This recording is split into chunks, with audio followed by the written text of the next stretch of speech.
Hollywood Silver Screen presenting Attack of the 50 Feet Woman। तो कहानी की शुरुआत में हम नैन्सी को देखते हैं, जो कि सोफिस्टिकेटेड और अमीर लड़की होती है, लेकिन ज्यादा कॉन्फिडेंट नहीं होती। वो अक्सर अपने पिता और पति से डरी हुई रहती है। उसका पति है हैरी, जिसके साथ उसका रिलेशन ठीक नहीं चल रहा है, क्योंकि हैरी का बाहर अफेयर चल रहा होता है। और इस बात से नैन्सी की मेंटली हालत बहुत ही ज्यादा खराब हो गई थी। इसीलिए वो एक थेरेपी सेशन लेने के लिए डॉक्टर क्यूशिंग के क्लिनिक में आती है, जहाँ पर वो बताती है कि कैसे हैरी का अफेयर चल रहा है, और इसके लिए वो खुद को ही जिम्मेदार मानती है, क्योंकि उसको लगता है कि शायद वो एक अमीर लड़की है, जिसके कारण हैरी परेशान हो चुका है। लेकिन तभी डॉक्टर उसको समझाती है कि इसमें तुम्हारी कोई भी गलती नहीं है, तुम्हें हैरी से ज्यादा खुद पर ध्यान देना चाहिए, खुद का कॉन्फिडेंस बढ़ाना चाहिए। लेकिन ये बात नैन्सी के पल्ले नहीं पड़ती और वो सेशन बीच में ही छोड़कर वहां से निकल जाती है। और अब जब वो कार से घर जा रही होती है, तभी एक मोटेल के बाहर उसे हैरी की गाड़ी दिखाई देती है। उसे समझ में आ जाता है कि हैरी मोटेल में किसी दूसरी औरत के साथ मजे कर रहा है। इसीलिए वो गुस्से में मोटेल के बाहर हैरी को बुलाने लगती है, लेकिन उसकी चीखें सुनकर मोटेल का मालिक टोनी वहां पर आ जाता है और नैन्सी को बताता है कि हैरी यहाँ पर नहीं है, उसकी गाड़ी का फ्यूल खत्म हो गया था, इसीलिए वो कार यहीं पार्क करके चला गया है।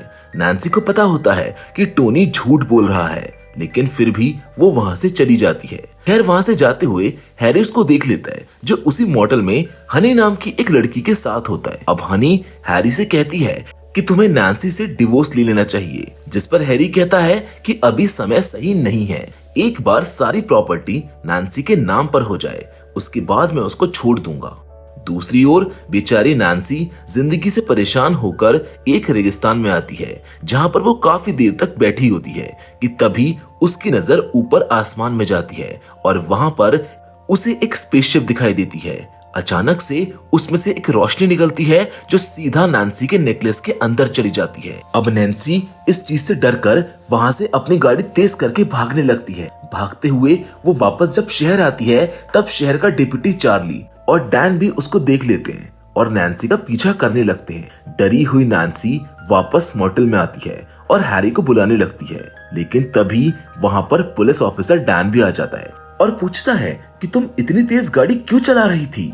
नैन्सी उन्हें एलियन की बात बताती है, लेकिन वो उस पर भरोसा नहीं करते, लेकिन फिर भी वो नैन्सी की बताई हुई लोकेशन पर जाने के लिए निकल जाते। वहीं डिप्टी चार्ली जो होती है, वो हैरी से जाकर मिलती है और उसे नैन्सी की एलियन वाली बात बताती है। यहाँ नैन्सी ऑफिसर डैन को उसी जगह ले जाती है जहाँ उसने स्पेसशिप देखी थी, लेकिन पुलिस को नैन्सी की बात पर विश्वास नहीं होता।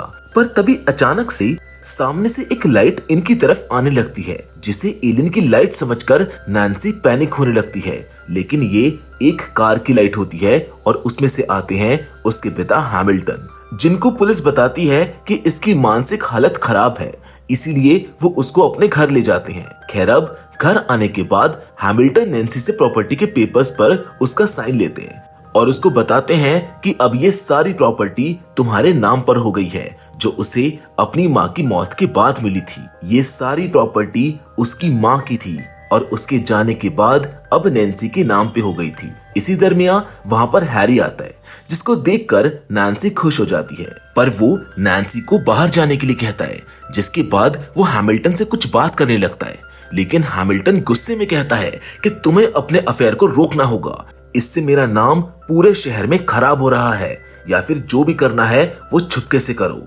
सबके सामने नहीं। अब ये सारी बातें नैन्सी सुन रही होती है और तभी उसको रियलाइज होता है कि उसके पिता को बस उनकी इमेज की पड़ी है, उसके पति के अफेयर की नहीं। उन्हें पहले से ही पता था कि हैरी का अफेयर चल रहा है, फिर भी उन्होंने उसकी शादी करवाई, इसीलिए उसको काफी बुरा महसूस होता है और वो अपने रूम में चली जाती है। थोड़ी देर के बाद वहां पर हैरी आता है और वो काफी मीठी मीठी और प्यारी बातें नैन्सी से करने लगता है।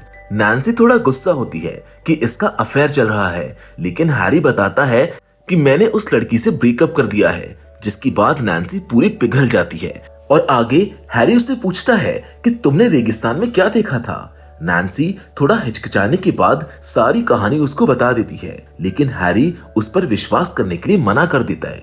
अगले दिन जब हैरी घर आता है तब नैन्सी हैरी से कहती है कि मुझको पूरा यकीन है कि मैंने सच में रेगिस्तान में एक एलियन स्पेसशिप देखा है और मैं चाहती हूँ कि आज रात तुम भी मेरे साथ चलकर वो स्पेसशिप देखो।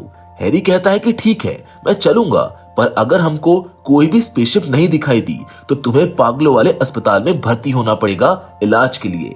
अब ना चाहते हुए भी नैन्सी मान जाती है। खैर, अब रात में दोनों उसी रेगिस्तान में चले जाते हैं जहां काफी इंतजार करने के बाद भी वहां पर उन्हें कोई भी स्पेसशिप नजर नहीं आती है। जिसके बाद ये लोग बस जाने ही वाले होते हैं कि तभी अचानक से गाड़ी का रेडियो अपने आप ही बजने लगता है और तभी उनके ऊपर एक स्पेसशिप मंडराने लगती है। इसीलिए नैन्सी दौड़ते हुए शिप के पास जाती है, लेकिन तभी शिप से एक रोशनी निकलती है और उसे सीधा शिप के अंदर ले आती है। ये देखकर हैरी वहां से डरकर भाग निकलता है। हैरी ये बात किसी को भी नहीं बताता और अपने घर आकर आराम करने लगता है। दूसरी ओर नैन्सी उसी रात को हनी के ब्यूटी सैलून के छत पे आकर गिरती है। उसकी हालत काफी खराब थी और उसको एलियन के बारे में कुछ भी याद नहीं था।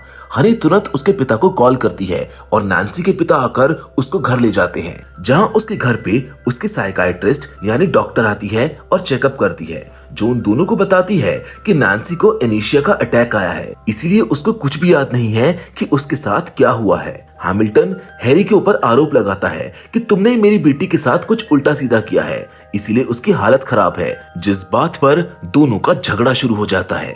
इसी दौरान नैन्सी को होश आता है और वो बाहर आती है, जहां हैरी हैमिल्टन से कहता है कि तुमने अपनी पत्नी यानी नैन्सी की माँ का भी ख्याल नहीं रखा, इसलिए उन्होंने सुसाइड कर लिया था। लेकिन ये चीज सुनकर नैन्सी को बहुत ही ज्यादा गुस्सा आ जाता है और गुस्से के कारण अचानक से उसके शरीर का आकार काफी ज्यादा बढ़ने लगता है। देखते ही देखते उसका शरीर इतना बड़ा हो जाता है कि घर की छत तोड़कर उसका सर बाहर आ जाता है, जिस वजह से वहां काफी बवाल हो जाता है। अगले दिन हैरी एक दूसरे डॉक्टर जिसका नाम था डॉक्टर लोबो, उसे डॉक्टर क्रिशिंग से मिलवाने के लिए लेकर आता है ताकि वो दोनों मिलकर नैन्सी का इलाज कर सके, जिस पर डॉक्टर क्रिशिंग पहले तो मना कर देती है क्योंकि उसको हैरी के इरादे पता होते हैं, लेकिन ना चाहते हुए भी वो डॉक्टर लोबो के साथ नैन्सी से मिलने के लिए चली जाती है। यहाँ पर नैन्सी एक बड़े से गोडाउन में बैठी होती है, जहाँ नैन्सी को देखकर डॉक्टर लोबो काफी हैरान हो जाती हैं और बताते हैं कि शायद नैन्सी के हार्मोन्स लेवल इम्बैलेंस हो चुके हैं, लेकिन आगे की चीजें देखने के लिए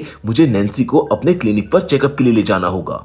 लेकिन नैन्सी ये बात जानती है कि ये हैरी की चाल है, फिर भी जबरदस्ती उसे अब पागलों के अस्पताल में भर्ती करवाने के लिए लेकर जाया जाता है। इसीलिए वो गुस्सा होकर जमीन पर जोर से एक मुक्का मारती है, जिससे डॉक्टर लोबो डर जाते हैं और नैन्सी की बात को मान लेते हैं। जिसके बाद वहां से निकलकर डॉक्टर लोबो हैरी से कहते हैं कि नैन्सी के ब्लड लेवल उसके शरीर के हार्मोनल इम्बैलेंस के कारण हो रहा है, यानी कि नैन्सी के शरीर का आकार स्ट्रेस के कारण बड़ा हो रहा है और अगर नैन्सी को इसी तरह स्ट्रेस मिलता रहा तो उसको हार्ट अटैक भी आ सकता है। ये सुनकर हैरी काफी खुश हो जाता है क्योंकि अब उसके पास नैन्सी से पीछा छुड़ाने का एक नया तरीका आ गया होता है और वो उसी के ऊपर किताबें पढ़ने लगता है कि इंसान का स्ट्रेस कैसे बढ़ाएं। वही रात में नैन्सी स्टोरेज रूम के बाहर बैठी हुई थी कि तभी हैमिल्टन आकर उसे कुछ कॉन्ट्रैक्ट देता है साइन करवाने के लिए, पर नैन्सी साफ साफ इनकार कर देती है क्योंकि अब वो किसी भी चीज को पढ़े बिना साइन नहीं करना चाहती थी।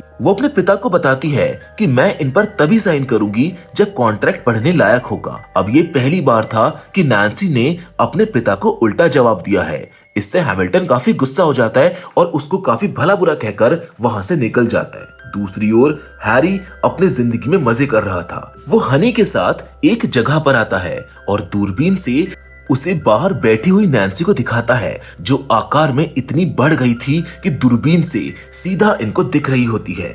हनी भी उसकी हालत देखकर हंसने लगती है। तब हैरी हनी से कहता है कि शायद एलियंस ने नैन्सी के हार्मोन्स में कुछ बदलाव किया होगा, जिसके कारण उसकी ये हालत है। अब मैं नैन्सी को जानबूझकर स्ट्रेस दूंगा ताकि उसको हार्ट अटैक आ जाए। फिर हनी के साथ मजे करने के बाद हैरी घर आ जाता है, लेकिन उसको अपने घर के पूल में कुछ आवाज आने लगती है। इसीलिए जब वो बाहर जाता है तो देखता है कि नैन्सी पूल में नहा रही है।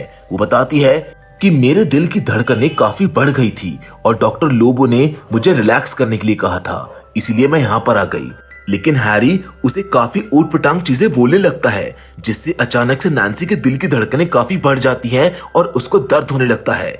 इसीलिए वो हैरी को वहां से जाने के लिए कहती है। खैर अगले दिन नैन्सी वापस से गोडाउन में होती है। तभी डॉक्टर लोबो, डॉक्टर क्यूशिंग और बाकी स्टाफ के साथ वहां पर आते हैं, जो उसे टैक्लिन का एक इंजेक्शन लगाने के लिए आते हैं, जिससे वो बेहोश हो जाती है। और ऐसा करने के लिए उनसे हैरी और हैमिल्टन ने ही कहा होता है, लेकिन नैन्सी वो इंजेक्शन सीधा लेती है और डॉक्टर के साथ मजाक करने लगती है, जिससे डॉक्टर लोबो काफी डर जाते हैं। डॉक्टर क्यूजिंग उसको शांत कराती है, लेकिन नैन्सी वो इंजेक्शन सीधा फेंक देती है और कहती है कि मुझे इसकी अब कोई भी जरूरत नहीं है। मुझे रियलाइज हो गया है कि मेरे पिता और मेरा हस्बैंड दोनों ही सेल्फिश हैं और पैसों के लिए मेरे आगे पीछे घूमते हैं। अब मुझे अपने लिए जीना है। उसका ये कॉन्फिडेंस देखकर डॉक्टर क्यूशिंग भी काफी खुश होते हैं। शाम को नैन्सी हैरी के साथ अपना रिलेशन अच्छा करने के लिए अपने घर के बाहर एक डिनर का प्लान करती है, जहां पर उसके लिए एक बड़ा सा ट्रक लाती है और उसके ऊपर काफी सुंदर टेबल सेटअप करती है। हैरी ये सब देखकर खुश होता है। डिनर के दरमियान नैन्सी उसको बताती है कि मेरे इस नए कॉन्फिडेंस के कारण मुझ में काफी बदलाव आ चुके हैं और अब मैं चाहती हूँ कि हम अपना रिलेशन भी सुधारें। पर हैरी के दिमाग में कुछ और ही प्लान होता है और वो उल्टा नैन्सी को और स्ट्रेस में डालने के लिए उसके साथ बुरी तरीके से बातें करने लगता है, जिससे नैन्सी गुस्सा होकर टेबल पर एक मुक्का मारती है और हैरी को नीचे गिरा देती है। हैरी सीधा उड़ते हुए नीचे गिर जाता है, पर हैरी वहीं पर रुकता नहीं है। वो नैन्सी से कहता है कि मुझे तुमसे ज्यादा हनी के साथ डिंग डोंग करने में मजा आता है और मैं तो एक बार तुम्हारी कजन वेरा के साथ भी सो चुका हूँ। जो सुनकर नैन्सी बहुत ही ज्यादा गुस्सा हो जाती है, जिस कारण से वो वहीं पर बेहोश हो जाती है, जिसे देखकर हैरी को लगता है कि उसको हार्ट अटैक आ गया है। इसलिए वो खुश होकर वहां से निकल जाता है। उसके बाद हैरी हनी के ब्यूटी पार्लर में चला जाता है, जहां पर वो हनी को नैन्सी का डायमंड नेकलेस गिफ्ट करता है और उसे नैन्सी के हार्ट अटैक की बात बताता है, जिसको सुनकर वो भी काफी खुश हो जाती है और दोनों डांस करने लगते हैं। दूसरी ओर हम नैन्सी को देखते हैं, जो सिर्फ बेहोश हो गई थी। थोड़े समय के बाद जब उसको होश आता है तब वो काफी गुस्से में होती है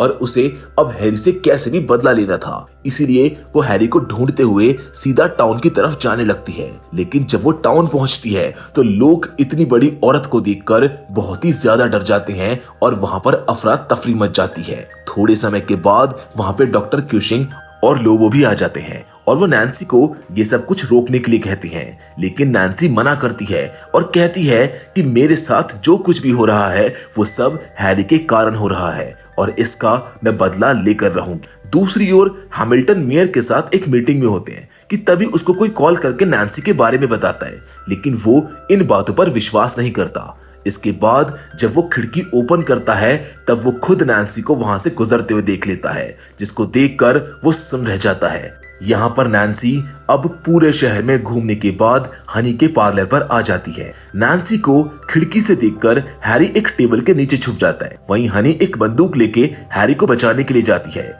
लेकिन नैन्सी बंदूक को फेंक देती है और हनी को अपने हाथ में पकड़कर कहती है कि अब तुम्हें मेरे दिमाग और मेरी काबिलियत पर यकीन करना ही होगा। ये कहकर वो हनी को बिना कुछ के वहां से जाने देती है। वहीं हैरी भी मौका देकर अपनी गाड़ी लेकर उस जगह से भागने लगता है, लेकिन नैन्सी उसकी गाड़ी उठा लेती है और किसी खिलौने की तरह ही उस गाड़ी को उल्टा करके हैरी को अपने हाथ में ले लेती है। और अब शहर की पुलिस ने बैकअप बुलाया होता है, इसीलिए 2 हेलीकॉप्टर्स नैन्सी का पीछा करने लगते हैं, जिनसे बचने के लिए नैन्सी रेगिस्तान की तरफ ही जाने लगती है, जहां थोड़ी दूर जाते ही उसको बड़े बड़े टावर्स दिखाई देते हैं जिन्हें वो क्रॉस नहीं कर सकती। तब हेलीकॉप्टर में बैठा एक पायलट नैन्सी से कहता है कि तुम हैरी को छोड़ दो, हम तुम्हें कुछ भी नहीं करेंगे, पर नैन्सी मना कर देती है।